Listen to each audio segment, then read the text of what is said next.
ठीक है, अगला है, छोटे छोटे पार्ट्स में हमने डिवाइड कर दिया था इसको ताकि पढ़ाने में आसानी रहे। अब हम अगला पढ़ेंगे क्या, कि यूज कैसे करते हैं पांडास डेटा स्ट्रक्चर। पांडास का डेटा स्ट्रक्चर, एक्चुअल में डेटा स्ट्रक्चर क्या होता है? डेटा स्ट्रक्चर क्या होता है? डेटा, देखो जैसे नाम है इसका, जैसे इसका नाम है क्या, डेटा स्ट्रक्चर। डेटा स्ट्रक्चर का मतलब ये तो हो गया डाटा, और ये हो गया स्ट्रक्चर, मतलब डाटा को हम किस फॉर्म में रख रहे हैं, किस स्ट्रक्चर में रख रहे हैं। ठीक है, तो डाटा स्ट्रक्चर क्या होता है? इज ए पर्टिकुलर वे, मतलब एक ऐसा तरीका होता है जिस तरीके से हम उसको स्टोर करते हैं और उसको ऑर्गेनाइज करते हैं। मतलब कंप्लीटली हम क्या कह सकते हैं, a data structure is a particular way of storing and organizing data in the computer so that it can be accessed and worked within appropriate ways। मतलब डेटा स्ट्रक्चर वो तरीका होता है जिससे हम कंप्यूटर में डेटा को स्टोर करते हैं, जिससे हम आसानी से उसको एक्सेस कर सकें, उस पर काम कर सकें, आसान तरीके में, सबसे अच्छे तरीके में हम उसको एक्सेस कर सकें और उस पर काम कर सकें। जैसे if you want to store similar type of data item together and process them in identical way, array is the solution। मतलब अरे हम क्यों यूज करते हैं, लिस्ट में पढ़े होगा, लिस्ट के बाद अरे क्यों यूज करते हैं? अरे में हम एक ही तरह के, अगर मान लो 10 डेटा हैं और एक ही तरह के हैं तो हम अरे यूज करते हैं। तो अरे भी एक तरह का डेटा स्ट्रक्चर है। अरे भी क्या है? एक डेटा स्ट्रक्चर है। If you want to store data in such a way so that you get access of the very last data item you inserted, stack is the solution। जैसे खाने की प्लेट जाते हो लगी रहती है, तो जो सबसे बाद में प्लेट लगती है वही तो सबसे पहले उठाते हो। तो अरे के बाद एक, अगर हम चाहते हैं कि नहीं, हमने जो सबसे बाद में डेटा रखा है उसको सबसे पहले हम एग्जीक्यूट कराएं, मतलब लास्ट इन फर्स्ट आउट इसको बोलते हैं शॉर्ट फॉर्म में LIFO, last in first out. अगर आप चाहते हो कि जो सबसे बाद में डेटा रखा गया है वो सबसे पहले हम इसको यूज करें या यूज करना है, तो आप कौन सा डेटा स्ट्रक्चर यूज करते हो? Stack. If you want to store data in such a way so that data items inserted first get access first, queue is the solution. क्या है आपके पास? अगर आप ये चाहते हो कि नहीं, जो पहले आया वो पहले निकल जाए और जो बाद में आ रहा है वो पीछे की लाइन में लगता जाए। जैसे आप कहीं भी लाइन में खड़े होते हो, या आपकी ट्रेन की लाइन है, मान लो आप टिकट कटाने खड़े हो गए, या आपका काउंटर है, तो क्या होता है, जो पहले आया वो यहाँ पे काउंटर पे 1 नंबर पे लगा। मान लो अभी काउंटर नहीं खुला है, दूसरा जो आएगा काउंटर पे यहाँ 2 नंबर पे लगेगा, तीसरा जो आएगा 3 नंबर पे लगेगा।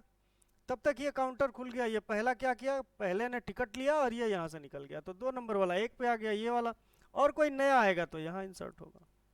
मतलब अगर हम इस तरह का डेटा आइटम चाहते हैं कि जो पहले आए वो काम करके निकल जाए और जो बाद में आए वो पीछे लाइन में लगे, तो if you want to store data in such a way so that data item inserted first get access, जो पहले आया उसका एक्सेसिंग पहले हो जाए और जो बाद में आया वो क्यू में आ जाए, तो उसके लिए कौन सा डेटा स्ट्रक्चर यूज करते हैं? क्यू।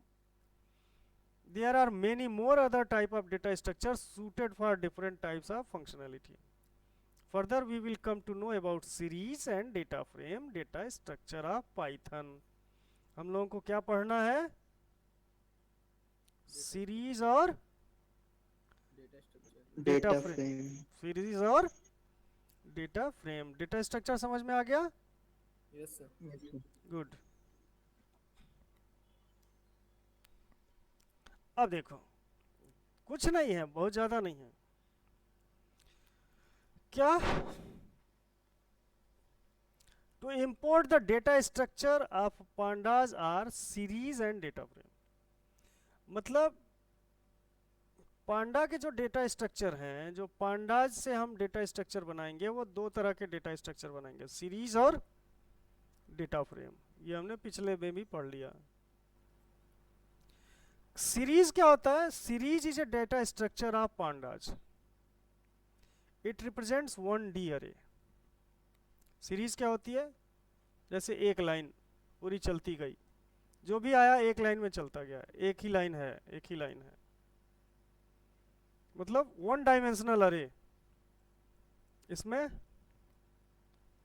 जो भी है, जिसकी भी इंडेक्सिंग है, सपोज ये वैल्यूज हैं, तो इसका इंडेक्स 0 होगा, इसका 1 होगा, इसका 2 होगा, इसका 3 होगा, इसका 4 होगा, जैसे एक सिंपल टेबल कहीं देखते होगे।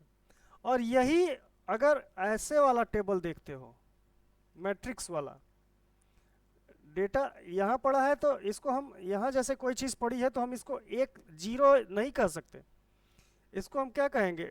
रो भी लेंगे और कॉलम भी लेंगे, कॉलम और रो लेंगे, तो ये इसकी वैल्यू 0 0 पे जाएगी, तो ये 2 हो गया, मतलब ये 2D हो गया।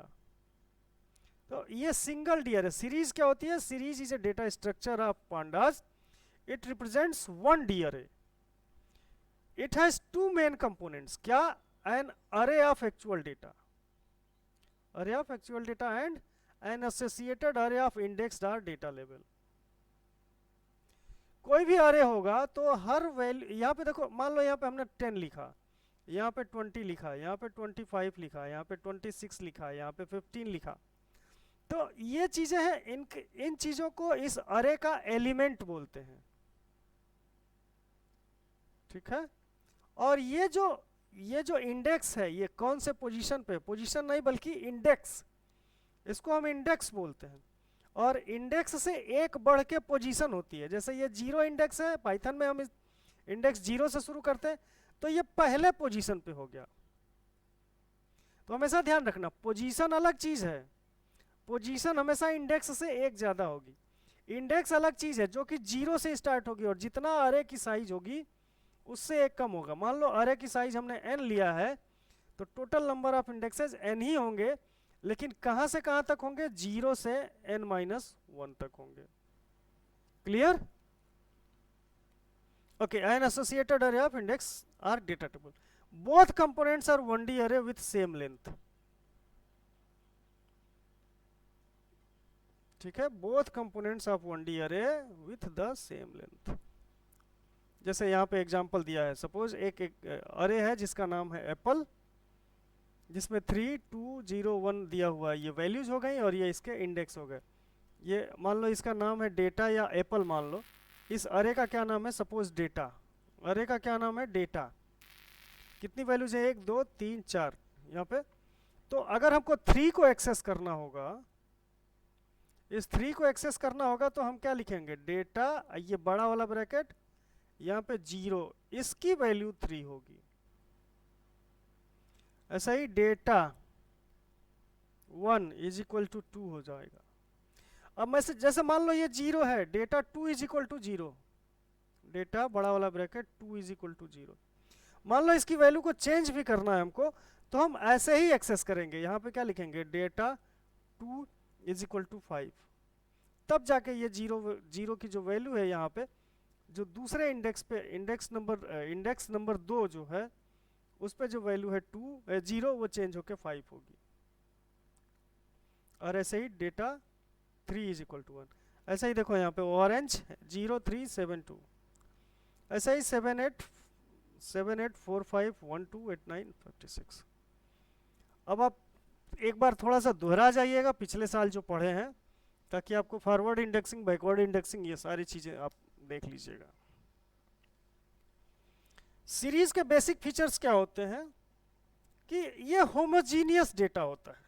सबसे पहली चीज ये है कि होमोजीनियस डेटा होता है, मतलब जिसके लिए सीरीज बनाएंगे, अगर इंटीजर्स की सीरीज है तो पूरे डेटा इंटीजर ही होंगे, फ्लोट की सीरीज है तो पूरा डेटा फ्लोट ही होगा, स्ट्रिंग बनाए हैं तो सारे स्ट्रिंग ही होंगे, कैरेक्टर बनाए हैं तो सारे कैरेक्टर ही होंगे। ठीक है, तो होमोजीनियस का मतलब सभी डेटा एक ही तरह के होंगे, साइज इम्यूटेबल होगा, साइज को चेंज नहीं कर सकते। मतलब ये जो साइज बन गई, हमने कह दिया कि ये हमने एक सीरीज बना दिया, हमने कहा कि हमने एक सीरीज बना दिया, तो हमने कहा कि इसमें हम 10 एलिमेंट रखेंगे, तो इसमें सिर्फ 10 ही एलिमेंट रहेंगे, टोटल 10 एलिमेंट ही रहेंगे, अब इसको 11 नहीं कर सकते। तो क्या हो गया, साइज क्या हो गई, इम्यूटेबल हो गई। ठीक है। और values of data mutable, values of data mutable क्या मतलब, यहां जैसे 20 है, यहाँ पे 30 है, यहाँ पे 10 है, यहाँ पे 5 है, यहाँ पे 7 है, यहाँ पे 9 है, यहाँ पे 5 है, तो ये चेंज हो सकता है, ये वैल्यूज जो है वो चेंज हो जाएंगी।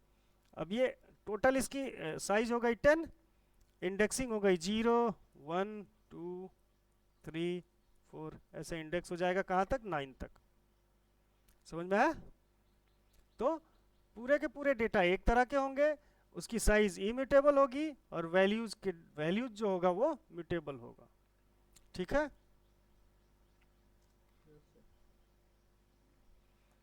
और दूसरा होता है डेटा फ्रेम। डेटा फ्रेम क्या होता है, डेटा फ्रेम वो जो 1 डायमेंशनल था, अब ये डेटा फ्रेम क्या होगा, इज लाइक ए 2 डायमेंशनल अरे विच इज हेट्रोजीनियस डेटा। मतलब जहां सीरीज होमोजीनियस थी, यहां पर हम अलग अलग तरह का डेटा रख सकते हैं। ठीक है, क्या है, हेट्रोजीनियस डेटा। मतलब जहां सीरीज में हम एक ही तरह का डेटा रख रहे थे, यहां पर हम अलग अलग तरह के डेटा रख सकते हैं, किसमें, डेटा फ्रेम में।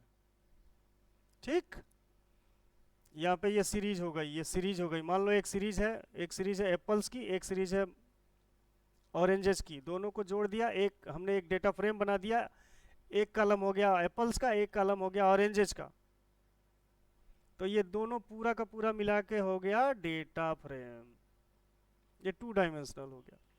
मतलब यहाँ पे आपको 0 1 2 3 दिख रहा है, लेकिन इसका जब हम इंडेक्स, तो इसका इंडेक्स लेंगे तो क्या इसका भी लेंगे, इधर से भी इंडेक्स लेंगे और इधर से भी इंडेक्स लेंगे। ठीक है। और ये जो वैल्यूज है ये कोई जरूरी नहीं है, इस सीरीज में ये सब सेम रहेंगी।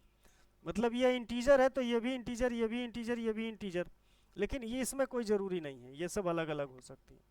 तो basic features of data frame क्या हो गया, हेट्रोजीनियस होगा, साइज म्यूटेबल होगी, और डेटा म्यूटेबल होगा। उसका तीनों उल्टा हो गया यहाँ पे, इसकी साइज कभी भी बढ़ा सकते हैं, यहाँ पे तीसरा कॉलम कभी भी जोड़ सकते हैं, और डेटा भी जो होगा ये डेटा को भी कभी भी चेंज कर सकते हैं। ठीक है। अब आते हैं पांडास सीरीज। पांडास सीरीज को हम कैसे यूज करेंगे, पांडास सीरीज बनाएंगे कैसे, ये हम पढ़ेंगे। पहले ही पढ़ चुके हो कि it is like a 1 dimensional array capable of holding data of any type, जैसे इंटीजर भी हो सकता है, स्ट्रिंग भी हो सकता है, फ्लोट भी हो सकता है, कोई भी पाइथन ऑब्जेक्ट होगा। Series can be created using constructor. अब ये कंस्ट्रक्टर क्या होता है, कंस्ट्रक्टर का मतलब होता है कि जो भी ऑब्जेक्ट है उसी नाम का एक फंक्शन होना चाहिए। तो यहाँ पे हमारा ऑब्जेक्ट कौन सा है, पांडा की सीरीज है। ऑब्जेक्ट कौन सा है, पांडास है। ऑब्जेक्ट कौन सा है, पांडा ऑब्जेक्ट है। तो इसी नाम का इसी पांडा के नाम का हम एक फंक्शन यूज करेंगे, या इसी को क्या बोलते हैं, अगर पांडाज नाम का ही अगर हम फंक्शन यूज कर रहे हैं, मतलब वो कंस्ट्रक्टर हुआ, जो ऑब्जेक्ट है उसी के नाम का फंक्शन। ठीक है। तो जैसे यहां पे देखो, ये पांडाज एक फंक्शन हो गया, पांडाज डॉट सीरीज। यहाँ पर देंगे, ये इसका सिंटेक्स है। क्या लिखेंगे? पांडास डॉट सीरीज, सीरीज का एस कैपिटल से ब्रैकेट लगाए, ब्रैकेट लगाने के बाद जो डेटा है वो लिखे, इंडेक्स लिखे, डेटा का टाइप लिखे और कहाँ से ले आ रहे हैं ये कहाँ पे लिखे। कोई ज़रूरी नहीं है, ये केवल हम डेटा ही लिख सकते हैं। मतलब creation of series is also possible from ND array, मतलब कैसे ले आ सकते हैं? डिक्शनरी से भी बना सकते हैं और स्केलर वैल्यू से भी बना सकते हैं, जो पिछले साल आपने पढ़ा था। एक बार रिवाइज कर लीजिएगा, आधे घंटे लगेंगे। तो creation of series is also possible from ND array, dictionary and scalar value. ठीक है, तो क्या हो गया? Series can be created using array, dictionary, scalar value और कांस्टेंट वैल्यू। ठीक है, इनसे हम बना सकते हैं। अब हम इतना ही बस सीख लेंगे आज, इसके बाद हम लोग कल पढ़ेंगे क्रिएट एंड एम्प्टी सीरीज। अगर आपको सीरीज बनाना है तो हम एक एम्प्टी सीरीज अगर बनाना चाह रहे हैं, एम्प्टी सीरीज कैसे बनाएंगे? तो पहली लाइन ये देखिए, आपको लिखना पड़ेगा इंपोर्ट पांडाज एज सीरीज। ये पहली लाइन लिखेंगे, फिर कोई भी एक वेरिएबल ले लेंगे, कोई सा भी एक वेरिएबल ले लेंगे, is equal to series dot series, sorry यहाँ पे देखिए import pandas as E series किया हुआ है। यहाँ पे ये भी कोई भी नाम ले सकते हैं, मतलब हम पांडा को हर जगह पांडाज डॉट न लिख के ई सीरीज लिखेंगे अब इस प्रोग्राम में। तो import pandas as E series, यहाँ पे एक वेरिएबल लिया, फिर लिखेंगे E series dot series, capital S, ये वाला कैपिटल एस है। अब ये एक एम्प्टी सीरीज बन गई, एम्प्टी सीरीज बन गई। और यहाँ पे प्रिंट कराओगे कुछ नहीं आएगा, ऐसे सीरीज डी टाइप, ये फ्लोट 64 लिख के आ जाएगा ये। ठीक है, इसको करके देखिएगा। बंद कर दें कि और आगे पढ़ाएं? अंकुश क्या करें? कल पढ़ाएंगे? चलो ठीक है सर, इकोनॉमिक्स का क्लास है। करो, जाओ करो, सब सारे क्लास करने हैं भैया, क्लास व्लास नहीं छोड़ने हैं। करोगे नहीं तो कोई फायदा नहीं, कल यहीं से फिर शुरू कर